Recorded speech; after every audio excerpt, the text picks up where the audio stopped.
कि जैसे कैपेसिटर के अंदर कैपेसिटर के जो दो प्लेट्स होते हैं, बोलिए, उनमें से एक पे होता है पॉजिटिव चार्ज, एक पे होता है, तो प्लस से माइनस की तरफ इलेक्ट्रिक फील्ड जाता है और इस इलेक्ट्रिक फील्ड के अंदर स्टोर्ड रहता है इलेक्ट्रिकल एनर्जी। जिस इलेक्ट्रिकल एनर्जी का फॉर्मूला होता है उसको हम यूई से दिखा सकते हैं। ई स्टैंड्स फॉर इलेक्ट्रिकल, और एनर्जी को तो हम लोग यू से ही ना दिखाते हैं क्योंकि ये एक टाइप का पोटेंशियल एनर्जी होता है। तो यह है इलेक्ट्रिकल पोटेंशियल एनर्जी, जो कि हुआ करता था हाफ सी वी स्क्वायर चाहे क्यू स्क्वायर बाई 2c चाहे हाफ क्यू इंटू क्या भी ऐसा होता था। फिर हम लोगों ने निकाला था इलेक्ट्रिकल एनर्जी डेंसिटी, जो होता था electrical energy per unit volume, ये होता था। और वो निकल के आया था, वे लड़का रे देख रहे हो वो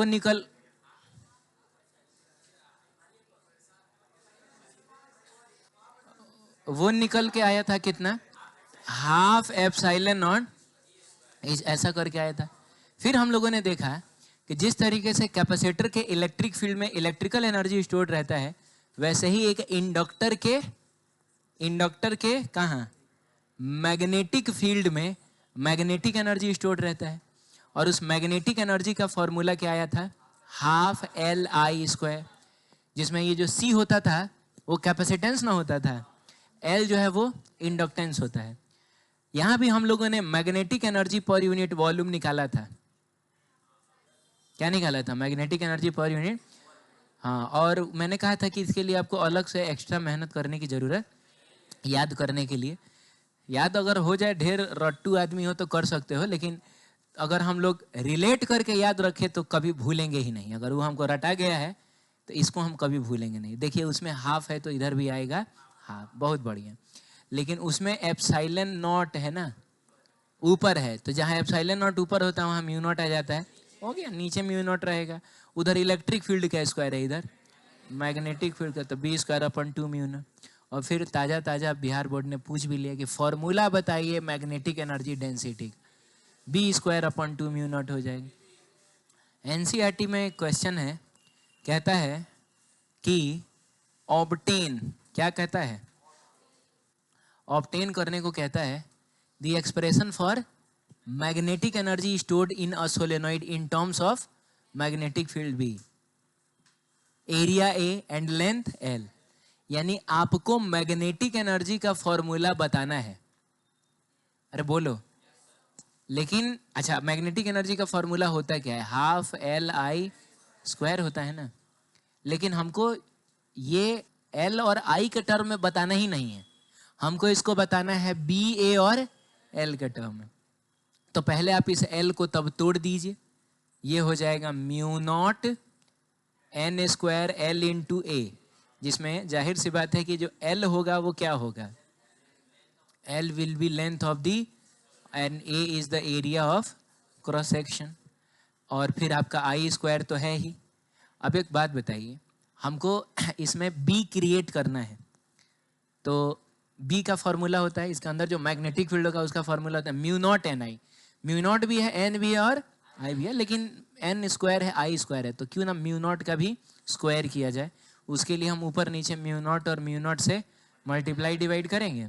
और बाबू मैग्नेटिक एनर्जी डेंसिटी की, सॉरी, मैग्नेटिक एनर्जी कितना हो जाएगा, तो हाफ को हाफ रहने दीजिए, म्यू नॉट एन आई का होल स्क्वायर कर लीजिए एल इंटू ए, और डिवाइडेड बाय नीचे में एक और म्यू नॉट होगा ना। ये चीज क्या है, ये बी है, मैग्नेटिक फील्ड का स्क्वायर। तो मैग्नेटिक फील्ड का square into L into A divided by 2 into क्या, म्यू नॉट। ये है magnetic energy in terms of B L and A. अच्छा, ये हम डायरेक्ट भी कर सकते थे, अगर हमसे ऑब्टेन करने को नहीं बोलता है, डिराइव करने को नहीं बोलता है। एक मिनट रुकिएगा, ये डिराइव करने को बोल रहे हैं, इसका मतलब हम यहां से स्टार्ट थोड़े करेंगे, पहले तो हम ये प्रूफ करेंगे। अरे छोटा सा डी क्यू, उसको भेजेंगे हम, बोलिए ना, तो पोटेंशियल डिफरेंस उसको मिलेगा L D I by D T. फिर उसके बाद याद है कल हम लोगों ने डिराइव किया था, तो पहले ये डिराइव करेंगे, ये मत समझना यहाँ से शुरू करना है, पहले ये हम लोग डिराइव करेंगे, उसके बाद एल की जगह पे हम लोग ये सारी चीजें पुट करेंगे। अच्छा है एल, एक मिनट रुक जाओ, एक मिनट रुक जाओ, हमको लग रहा है यहाँ तक आने की जरूरत नहीं, ये रास्ते में मिल जाएगा हमको। नहीं नहीं, कहाँ से रास्ता में मिल जाएगा, ना ना ना ना, रुको रुको रुको, एल के फॉर्म डेरिवेशन करेंगे तो एल के फॉर्म में डायरेक्ट ना आएगा। हाँ, यहाँ से ही आपको करना पड़ेगा, वो दूसरा चीज में गलती से सोचने लगा था। हाँ ठीक है, क्या हो गया, हाँ तो ये पहले डिराइव करेंगे, उसके बाद एल की जगह ये सब पुट करके ये लेके आएंगे, सही है, तो इतना करना होगा। आगे कहता है how does the magnetic energy compared, magnetic energy compare with the electrostatic energy stored इन क्या, कैपेसिटर।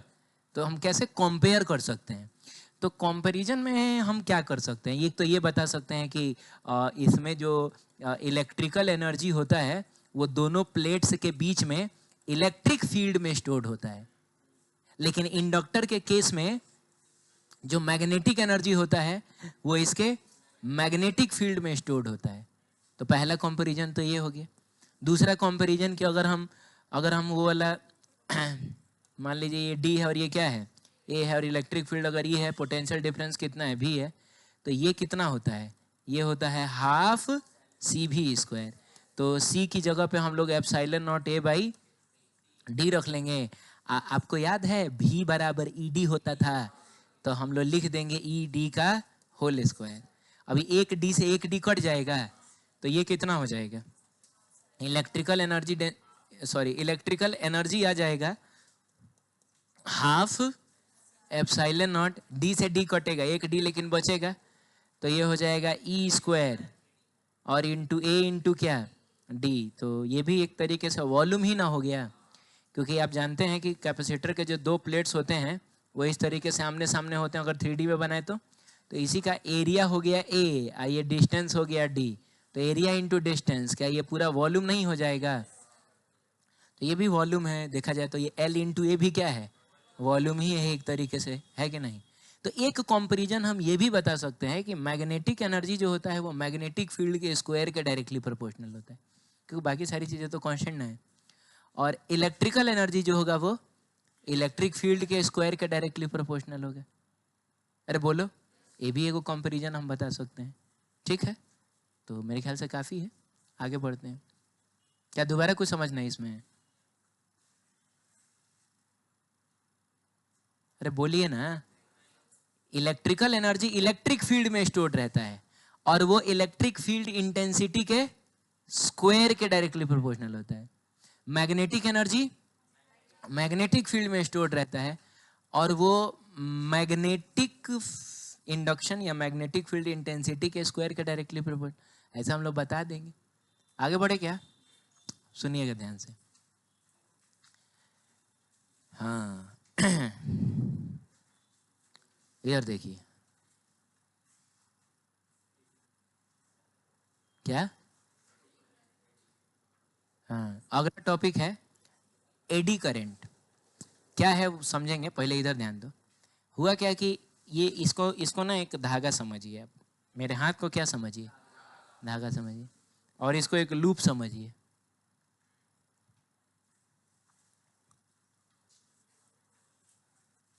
अरे कहाँ चले जाते हो यार, हाँ यार क्या हुआ,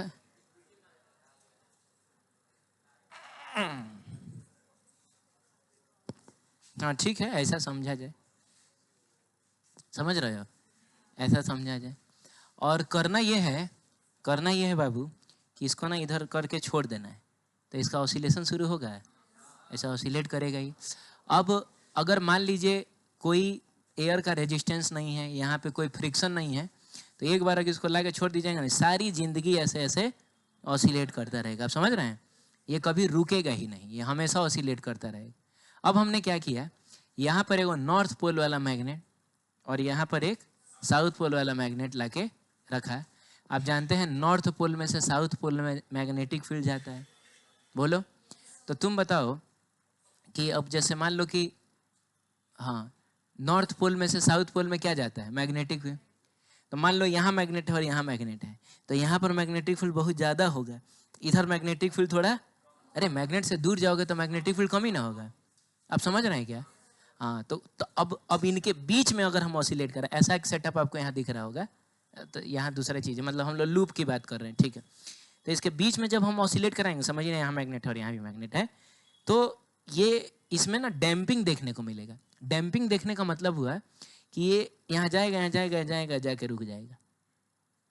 अच्छा, ये दोनों मैग्नेट नहीं रहता ना, काफ़ी देर तक ऐसे ऐसे ऐसे ऐसे करता रहता, लेकिन दो मैग्नेट लगा देने से ये ऐसे ऐसे करेगा, खटाक से जाके क्या होगा, रुक जाएगा। 2-4-5 बार ऐसे करेगा, जाके रुक जाएगा। तो इसको कहा जाता है एम्पलीट्यूड का लगातार कम होना। माने जितनी ऊंचाई से हम इधर छोड़े थे ना, ये उतनी ऊंचाई तक जाएगा नहीं, फिर ये उतनी ऊंचाई तक जाएगा नहीं, उतनी ऊंचाई तक जाएगा, जाके यहाँ रुक जाएगा। तो एम्पलीट्यूड के लगातार कम होने की घटना को बोला जाता है डैम्पिंग। क्या बोला जाता है? सवाल है ऐसा हो क्यों रहा है? तो ध्यान से सुनिएगा। जब ये लूप इसकी तरफ आ रहा है तो इसके अंदर मैग्नेटिक फील्ड लाइंस लगातार बढ़ रही हैं, क्योंकि इधर मैग्नेटिक फील्ड ज्यादा है। तो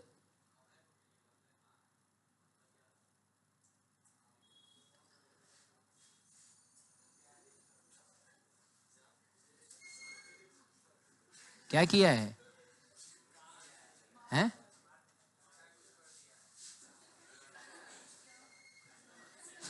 हाँ सुनिए, जब नहीं, शांत रहिए, इधर देखिए, शांत रहो। ये जब इसकी तरफ आ रहा है ना, तो इसके अंदर फील्ड लाइंस की संख्या लगातार बढ़ रही है, क्योंकि यहाँ मैग्नेटिक फील्ड ज़्यादा, इधर मैग्नेटिक फील्ड कम था। और कोई भी लूप नहीं चाहता कि आप उसके अंदर मैग्नेटिक फील्ड लाइंस की संख्या को बढ़ाइए चाहे घटाइए। तो इसको अपोज करने के लिए अपने अंदर ईएमएफ पैदा करेगा। ईएमएफ पैदा करेगा, इसका मतलब हुआ कि इसके अंदर करंट आ जाएगा। करंट आएगा तो करंट का होता है हीटिंग इफेक्ट, ये गर्म होगा, इसमें से हीट रिलीज होने लगेगा। Heat is a form of क्या? एनर्जी।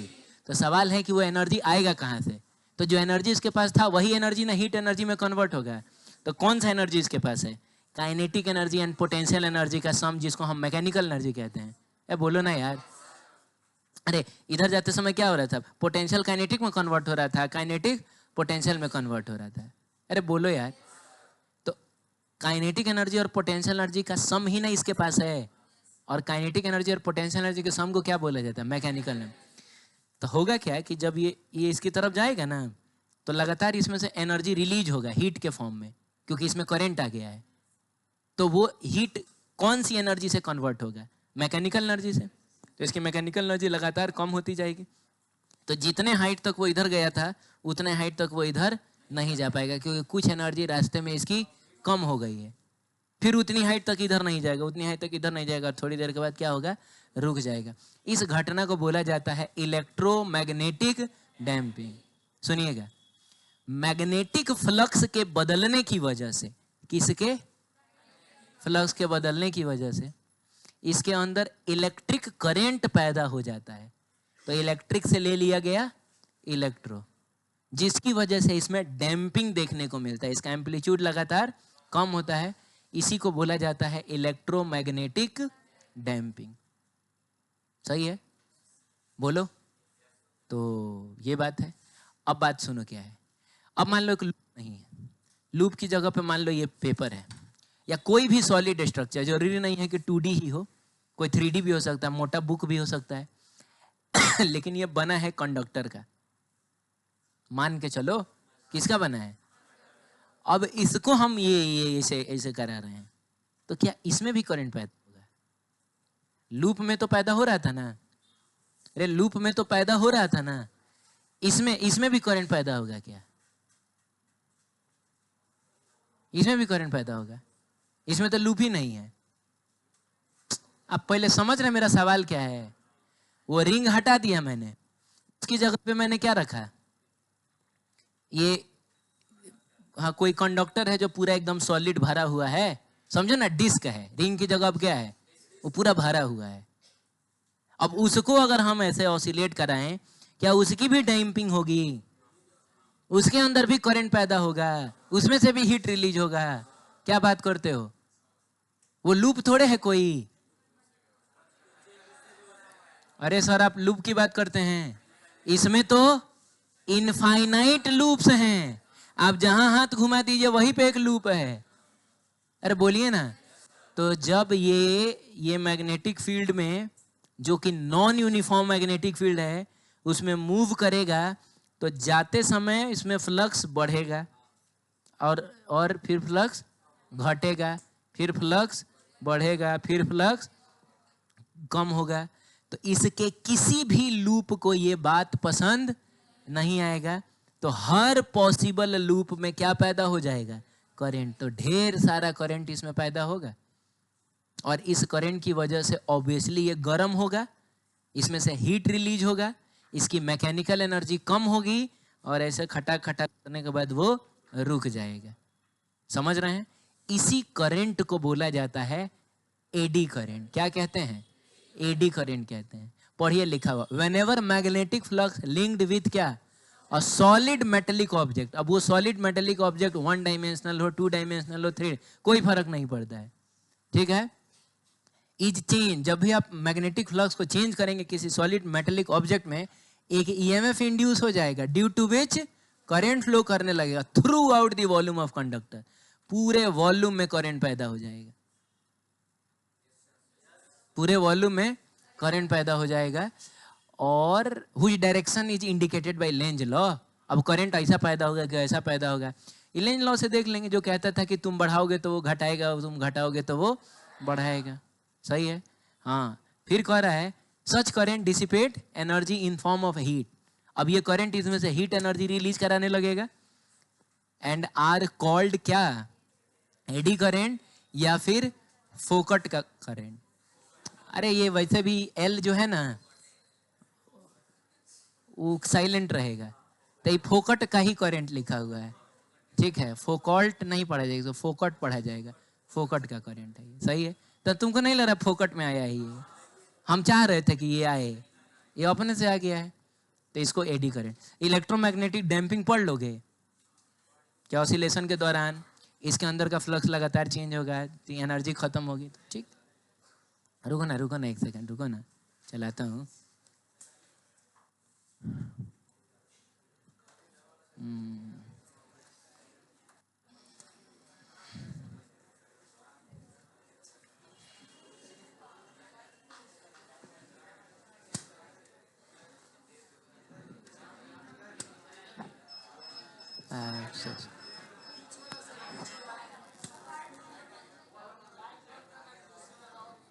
रुको।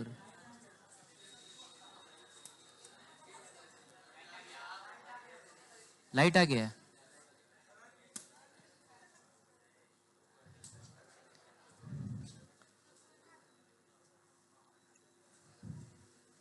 चलो 2 मिनट रुक जाइए, सब ठंडा हो जाएगा, है ना।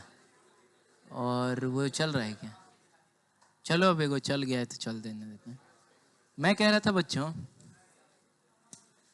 देखिए मैं क्या कह रहा था तुमसे कि अब एडी करंट जो है उसका बहुत बहुत यूज भी है, हम लोग करते भी हैं। तो इसका फायदा भी है और ड्रॉबैक भी है। जैसे फ्रिक्शन नाम की जो चीज है, ओए फ्रिक्शन नाम की चीज है, उसका फायदा भी है लेकिन ड्रॉबैक भी है। फायदा यह है कि अगर फ्रिक्शन नहीं होता तो हम लोग एक कदम चल ही नहीं पाते, हम काई वाला सरफेस रहे, अरे बोलो ना, चाहे एकदम मार्बल हो उसके ऊपर तेल उल गिरा दिया, आप नहीं चल पाएंगे, आप एक कदम नहीं चल पाएंगे। लेकिन घाटा भी तो है, बोलिए ना। हाँ, घाटा भी है। किसी मशीन में अगर कोई चीज़ मूविंग पार्ट है तो फ्रिक्शन से लगातार वो घिसता है, घिस के खराब हो जाता है। उसी तरीके से एडी करंट का फायदा भी है, नुकसान भी है। फायदा तो अभी हम देखेंगे, लेकिन एक फायदा जो आजकल बहुत यूज होता है वो मैं आपको बताता हूँ। इंडक्शन कुकर का नाम सुना है? कुकर नहीं, इंडक्शन चूल्हा। तो उसमें किसके घर है, हाथ उठाइए, किसके किसके घर इंडक्शन कुकर है? देख रहे सब अमीर आदमी सब है, हाथ गिरा दो हैं। तो उसमें क्या होता है ना कि इस टाइप का ऐसा ही ना होता है जी, इसी टाइप का होता है और इस पर बर्तन रखा जाता है, बोलो। तो उसमें से आग निकलता है क्या? इंडक्शन चूल्हा जला के ऊपर हाथ रखना है थोड़ा ऊपर, कुछ फील नहीं होगा कि कुछ। लकड़ी उकड़ी का बर्तन चढ़ा देना उस पर, नहीं गर्म होगा। लेकिन कोई क्या कहा जाता है, अगर हाँ कंडक्टर का अगर बर्तन रहेगा तो वो गर्म हो जाता है और आग उसमें से निकलता नहीं है। तो क्या फंक्शन होता है वो मैं आपको बताता हूँ। बहुत ही सिंपल सा फंक्शन है। इसके अंदर होता है एक कोयल, कभी उसको तोड़ के देख लेना। अंदर क्या होता है, इंडक्शन के अंदर क्या होता है, कोयल होता है। देखो कितना बेसिक प्रिंसिपल पर ये काम करता है। अब इस कोयल के अंदर हम लोग करंट को लगातार चेंज करते हैं, और वैसे भी हमारे घर में जो एसी करंट आता है ना, वो अपना मैग्नीट्यूड और अपना डायरेक्शन लगातार बदल, पहले बढ़ते बढ़ते बढ़ते बढ़ते मान लो 10 एम्पियर तक गया, फिर घटते घटते घटते घटते 0 हो गया। अब पहले इधर जा रहा था, फिर अब 1 सेकंड में ये 100 बार अपना डायरेक्शन बदलता है। 1 सेकंड में कितनी बार, डायरेक्शन भी और मैग्नीट्यूड भी, ठीक। तो इससे निकलने वाला जो मैग्नेटिक फील्ड होगा वो भी तो लगातार चेंज होगा। अब हम क्या करते हैं, इसी के ऊपर बर्तन चढ़ा देते हैं। क्या चढ़ा दिया हमने, तुम बोल नहीं रहे हो। अब इस बर्तन में कितने लूप्स आ गई, इनफाइनाइट लूप्स आ गई। आप समझ रहे हैं। तो ये मैग्नेटिक फील्ड हर लूप से होके जा रहा है, और इस मैग्नेटिक फील्ड के बदलने से हर लूप के अंदर मैग्नेटिक फ्लक्स बदल रहा है, जो किसी भी लूप को अच्छा नहीं लगेगा। तो ये बर्तन अपने अंदर ही इलेक्ट्रिक करंट पैदा कर लेगा, और इस इलेक्ट्रिक करंट की वजह से ये बर्तन अंदर ही अंदर गर्म हो जाएगा। इसको बाहर से हीट देने की जरूरत नहीं है। आप समझ रहे हैं। अब जब ये बर्तन गर्म हो जाएगा तो इसके अंदर का जो खाद्य पदार्थ है वो भी गर्म हो जाएगा। आप समझ रहे हैं। तो ऐसे ये काम करता है, ठीक है। लेकिन कुछ ड्रॉबैक्स भी तो हैं, जिसमें ड्रॉबैक में एक ही ड्रॉबैक है कि एडी करंट की वजह से, किसकी वजह से, जो चीजें हैं वो गर्म हो जाती हैं, यानी एनर्जी का लॉस होता है। अगर बहुत ज्यादा भी गर्म हो जाए कोई डिवाइस तो खराब भी तो हो सकता है। तो अगर हम नहीं चाहते हैं कि कहीं पे एनर्जी का लॉस हो, तो एडी करंट को कम करने के क्या क्या उपाय हैं। तो पहला उपाय इस कि आप उसकी पंचिंग कर दीजिए। अच्छा, छनावटा नहीं होता है बुनिया झाड़ने में, तो उसमें देखे होगे छेद होता है छोटा छोटा, वैसा कर दीजिए आप। वैसा कर देने से क्या होगा, अगर मान लीजिए ये पंचिंग आपने नहीं की होती तो बड़े बड़े लूप्स में करंट फ्लो करता, नहीं बोल रहे हो देखो। लेकिन पंचिंग कर देने से बड़े बड़े लूप्स में करंट फ्लो नहीं कर पाएगा। जैसे मान लीजिए कि एक इलेक्ट्रॉन का मन हुआ कि हम भी घूमते हैं, लेकिन यहाँ जाने के बाद क्या, पंचिंग जगह ही नहीं है, तो आगे जा थोड़े पाएगा। तो बड़े बड़े लूप्स में कभी करंट फ्लो नहीं करेगा। हालांकि आप 100% खत्म तो नहीं कर पाएंगे, क्योंकि छोटे छोटे लूप्स में तो फ्लो करेगा ना, लेकिन बहुत हद तक कम हमने कर दिया है। अरे ऐसा समझिए ना कि मान लीजिए बेंच वेंच हटा दिया मैंने, और मैंने कहा आप लोगों से चलिए परिक्रमा करिए, तो आप लोग आसानी से कर सकते हैं परिक्रमा, घूम सकते हैं। कोई छोटे लूप में, कोई थोड़ा बड़े लूप में घूमेगा। लेकिन मैंने बीच बीच में बड़ा बड़ा गड्ढा बना दिया। अब मैंने बोला परिक्रमा करिए, क्या आप उतनी आसानी से कर पाएंगे, नहीं कर पाएंगे। आपको देख के जगह छोटा छोटा खाली परिक्रमा करना होगा। तो हमने कम कर दिया। एक है स्लॉटिंग, क्या है, लगभग दोनों एक ही चीज है। इसमें क्या, जैसे खाने में 2 टाइप का चम्मच यूज करते हैं हम लोग। एक चम्मच होता है इस टाइप वाला चम्मच होता है,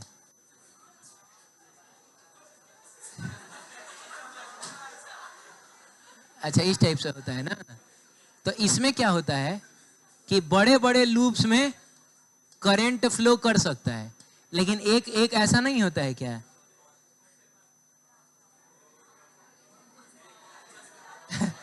ये ऐसा नहीं होता। इसमें क्या होगा कि बड़े बड़े लूप्स में करंट फ्लो नहीं कर पाएगा, तो छोटे छोटे लूप्स में करंट फ्लो करेगा। तो वही चीज है।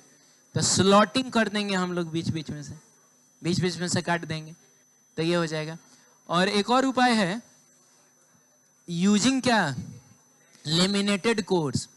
तो ऐसी जगह जहां पे हमको एक सॉलिड मेटेलिक कंस्ट्रक्शन चाहिए, सॉलिड मेटेलिक कंस्ट्रक्शन चाहिए, जैसे उसके ऊपर मान लीजिए कुछ तार और को लपेटना है, और उस मेटल के अंदर का फ्लक्स अगर लगातार चेंज हो, तो हम कोशिश करते हैं कि एक ही सॉलिड मेटल ना लेके हम लोग प्लेट्स का इस्तेमाल करें, और हर 2 प्लेट के बीच में कोई इंसुलेटिंग मटेरियल इंसर्ट कर दें।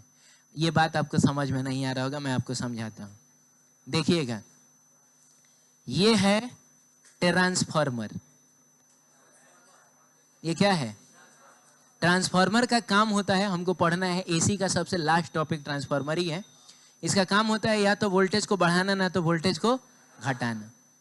जैसे क्या होता है ना कि हमारे मोहल्ले तक जो तार आता है वो 11,000 वोल्ट का होता है, तो ट्रांसफार्मर लगा के उसको 220 वोल्ट पे कन्वर्ट किया जाता है। हमारे सॉकेट में जो, शांत रहो,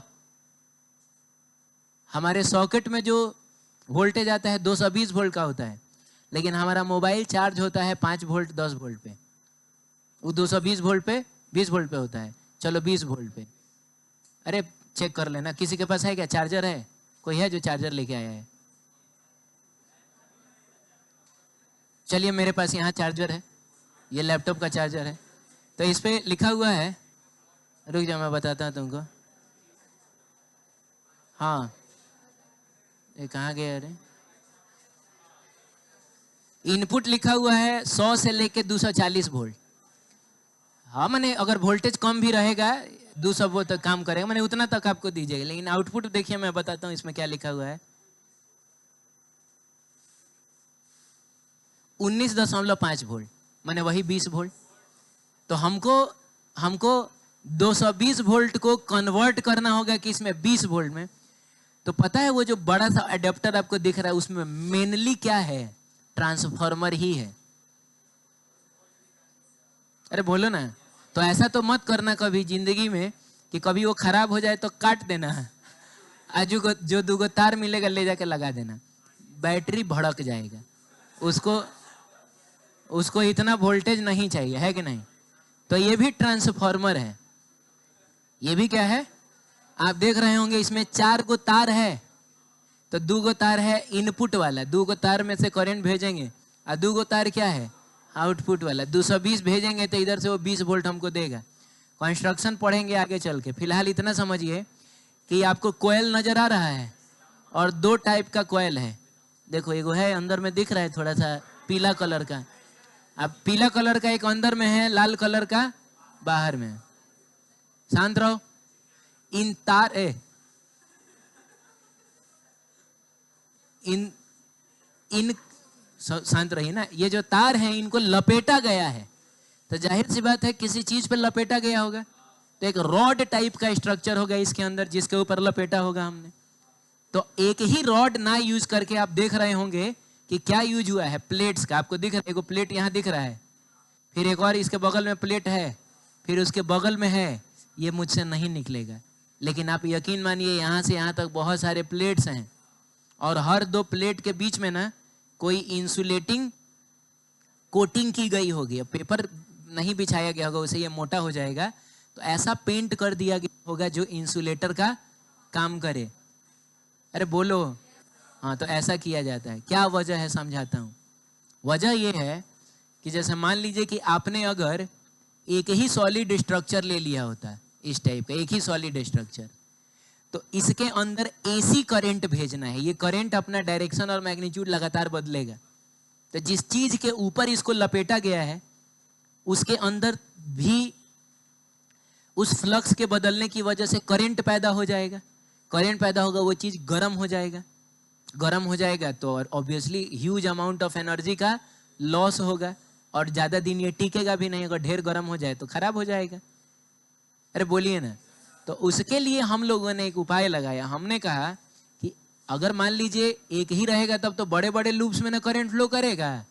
तो हमने क्या किया कि हम लोगों ने ये कर दिया कि ढेर सारे प्लेट्स को जोड़ जोड़ के, नहीं सुन रहे हो, हम लोगों ने ये वाला स्ट्रक्चर बना दिया। अब इससे फायदा क्या होगा कि बड़े लूप्स में करंट फ्लो नहीं करेगा। क्या होगा, करंट यहाँ से यहाँ जा ही नहीं पाएगा, क्योंकि बीच में इंसुलेटर ना आ गया।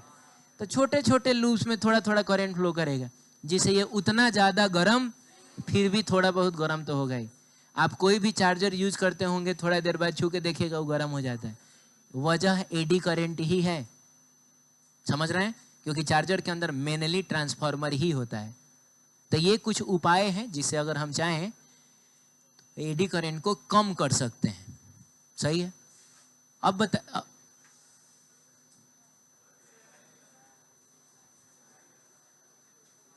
सुनिए, सवाल है कि एडी करंट के कॉन्सेप्ट का इस्तेमाल कहाँ कहाँ होता है।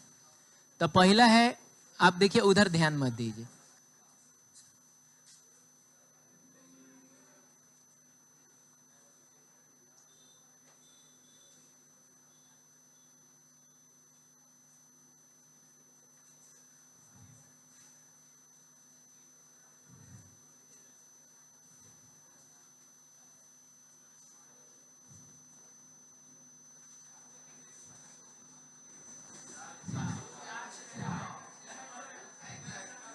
क्या हो गया, गायब हो गया। मैं कह रहा हूं कि एडी करंट के कॉन्सेप्ट का इस्तेमाल कहाँ होता है, सुन रहे हो। तो इस्तेमाल होता है, बताओ बेचारा कितना शरीफ आदमी।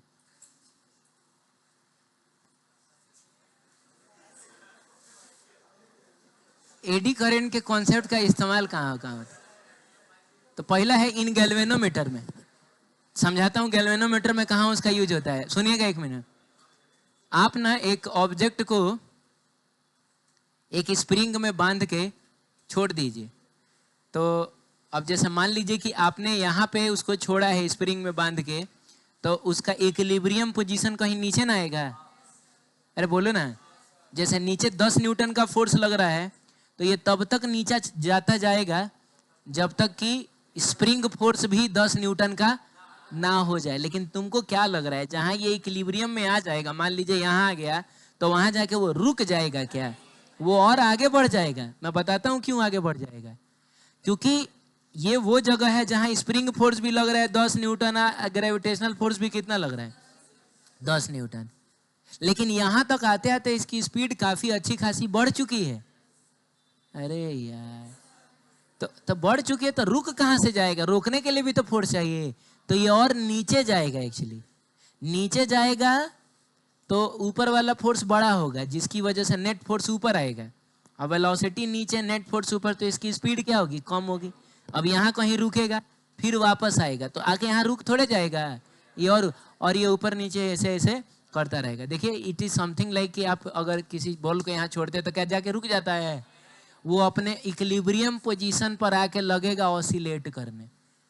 अरे बोलो ना, ऐसा होगा। यहाँ पर भी अगर हम छोड़ दें तो आप ये मत समझिएगा यहाँ जाकर रुक जाएगा। और ठीक है, वो एयर रेजिस्टेंस की वजह से डैम्पिंग वगैरह होगा तो थोड़ा ऊपर नीचे होने के बाद रुक जाएगा। लेकिन अगर कोई एयर रेजिस्टेंस ना रहे तो ये यहाँ इक्विलिब्रियम पोजीशन अगर ये है, तो यहाँ से यहाँ आएगा, रुकेगा नहीं और आगे बढ़ेगा, ऊपर नीचे ऐसा करता रहेगा। गैल्वेनोमीटर का कंस्ट्रक्शन याद करिए आप। गैल्वेनोमीटर के कंस्ट्रक्शन में याद है ऐसा, ठीक है, कोयल होता था और ये इधर घूमता था और बताता था कि कितना करंट फ्लो कर रहा है। तो ये भी घूम रहा था एक टॉर्क की वजह से, मैग्नेटिक टॉर्क की वजह से। और आपको याद है इसमें एक पत्ती लगा हुआ था जो इसको रोक रहा था। तो ये तब तक घूमेगा जब तक नेट टॉर्क जीरो ना हो जाए। लेकिन सुनिएगा, जहां नेट टॉर्क जीरो होगा वहां जाके रुकेगा नहीं है। जैसे ये अपने इक्विलिब्रियम पोजीशन पे आके ऊपर नीचे कर रहा था, ये अपने इक्विलिब्रियम पोजीशन पे आके ऑसिलेट करने लगा था, ये भी यहाँ मान लीजिए यहाँ इक्विलिब्रियम पोजीशन है, तो यहाँ आके रुक नहीं जाएगा, ये ऐसा ऐसा करने लगेगा। अब अगर आपको समझ में आ गया तो ठीक है, नहीं समझ में आया तो मानिए कि इक्विलिब्रियम पोजीशन पर आके ऐसा ऐसा करने लगेगा। अब हम कैसे पता करें कितना करंट फ्लो कर रहा है, रुकेगा तब ना। इसको रोकने के लिए इसकी डैम्पिंग करानी जरूरी है। मैंने 2-4 बार ऐसा हिल के रुक जाए, तो इसके लिए हम कॉन्सेप्ट यूज करते हैं किसका, एडी करंट का। आप समझ रहे हैं। अब वो कैसे होता है उसके कॉम्प्लिकेशन में हमको नहीं जाना है, कभी पूछेगा भी नहीं। पूछना होगा तो 1 या 2 नंबर में बस इतना पूछेगा कि बता एडी करंट के कॉन्सेप्ट का इस्तेमाल कहाँ कहाँ होता है, तो बता देना है वो कहाँ होता है, गैल्वेनोमीटर में। Oscillation of galvanometer coil is prevented by क्या,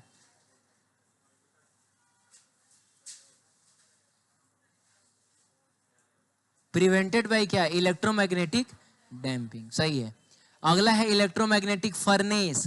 फर्नेस मतलब समझते हो, भट्टी। भट्टी होता है, भट्टी होता है, जो भी होता है, भट्टी नहीं होता है। लोहार लोग जो है, सांद्रो, लोहार लोगों के यहाँ भट्टी होता है जिसमें लोहे को गर्म करके फिर उसको आकार दिया जाता है, जो भी आकार। तो वो लोग जनरली कोयले का इस्तेमाल करता है, कोयला जलाता है। आपने देखा है लोहारी का कोई ऐसा ऐसा एगो बड़ा सा बैग टाइप का होता है ना, ऐसे ऐसे वो लोग खींचता है तो उसमें हवा भरता है, फिर वो हवा निकलता है। तो वो लोग कोयले की भट्टी का इस्तेमाल करता है। बोलिए, लेकिन इसमें क्या है ना कि एक तो कोयला यूज हो, सॉरी जलेगा तो पॉल्यूशन होता है। अच्छा है उतना ज़्यादा हीट भी हमको नहीं मिल पाता, बहुत देर गर्म करना पड़ता है। उसकी जगह पे अगर हम लोग ईडी करंट के कॉन्सेप्ट का इस्तेमाल करें तो पॉल्यूशन भी नहीं होगा और बहुत जल्दी गर्म हो जाएगा। कॉन्सेप्ट बताता हूँ क्या है यहाँ। एक बहुत ही मोटा तार है, तार का कोयल बनाया गया। मोटा तार का मतलब रेजिस्टेंस बहुत ही कम, रेजिस्टेंस कम तो इसमें करंट बहुत, मान लो 200 एम्पियर तक करंट इसमें जा रहा है, मान लो इसे 200। तो पता है 0 से 200, फिर 200 से 0, 0 से 200, 200 से 0, ऐसा 1 सेकंड में 100 बार होगा। हाँ 1 सेकंड में हमारे घर में जो सप्लाई होता है ना वो 50 हर्ट्ज का होता है, तो 50 बार इधर 50 बार वो मिला जुला के समझिए 100 बार। अरे एक लूप में एक इधर बार मैक्सिमम होगा और एक बार इधर मैक्सिमम होता है। तो 100 बार करंट जो है 0 से 200 एम्पियर हो रहा है और 200 एम्पियर से 0 हो रहा है, यानी ह्यूज अमाउंट ऑफ चेंज हो रहा है करंट में। तो इसमें जो मैग्नेटिक फील्ड लाइंस होंगी उन फील्ड लाइंस में भी या मैग्नेटिक फील्ड में भी ह्यूज अमाउंट का चेंज होगा। अब अगर हम कोई मेटल का रॉड लाके यहाँ इंसर्ट करते हैं तो उस मेटल के रॉड के अंदर भी तो इनफाइनाइट लूप्स हैं। अरे यार ये सब लूप ही ना है, लूप ही लूप है इसके पास, आप समझ रहे हैं। तो इन सारे लूप्स में जो मैग्नेटिक फ्लक्स होगा वो बहुत ह्यूज अमाउंट में चेंज होगा, और किसी भी लूप में मैग्नेटिक फ्लक्स चेंज हो उस लूप में करंट पैदा हो जाता है, उसको हम लोग एडी करंट के नाम से जानते हैं। तो इसमें बहुत ह्यूज अमाउंट का क्या पैदा होगा बोलिए, एडी करंट पैदा होगा, और उस करंट की वजह से ये गर्म होगा, इतना गर्म होगा कि थोड़ी देर बाद ये पिघल जाएगा, आप समझ रहे हैं। तो भट्टी में भी इसका इस्तेमाल किया जाता है। बोलो बाबू, चलो ठीक है। अगला है ब्रेकिंग सिस्टम। क्या है बोलिए, ब्रेकिंग सिस्टम। क्या बोलते हो, रहने दीजिए सर। अच्छा ब्रेकिंग सिस्टम बोले हो, हमको लगा कि हम ब्रेकिंग सिस्टम पढ़ा रही है, मेरे पर ब्रेक लगा रहा है। ऐसा कि बोला ना वो रहने दीजिए, बोला है ना ऐसा, आप लोगों ने सुना है। चलिए ठीक है, कोई बात नहीं है, मैं गुस्सा नहीं हूँ। ब्रेकिंग सिस्टम मैं समझाता हूँ क्या होगा। जैसे क्या होगा ना कि एक ये आप भी कर सकते हैं कि एक थाली लेके उसमें छेद कर दीजिएगा बीच में, और जिस चीज़ से मान लीजिए पेंसिल वेंसिल डाल के ऐसा नचा दीजिएगा, देखिएगा वो खूब देर तक नाचेगा। लेकिन सामने में मैग्नेट लेके जाइएगा ना तो देखिएगा वो अचानक से उसकी स्पीड तेजी से कम होने लगेगी, थोड़ी देर बाद रुक जाएगा। अच्छा ये मत समझिएगा कि सर मैग्नेट है तो उसको अट्रैक्ट कर रहा होगा, नहीं। आप ऐसा, जैसे एल्यूमिनियम है, एल्यूमिनियम मैग्नेट को अट्रैक्ट, हालांकि उसे पढ़ेंगे अट्रैक्शन रिपल्सन तो हर जगह होता है, लेकिन जनरली आप एल्यूमिनियम में चाहे कॉपर में ये सब में चुंबक सटाते हैं, सटता है। तो इवन एल्यूमिनियम का भी थाली नचा के उसके सामने ले जाइएगा ना तो वो थोड़ी देर बाद ऐसा रुक जाएगी, ठीक है। तो क्यों रुक जाएगा ये अगर आपको जानना है तो आप मिलिएगा मुझसे कल, ठीक है। चलिए समय हो गया, अभी हमको समझाना पड़ेगा।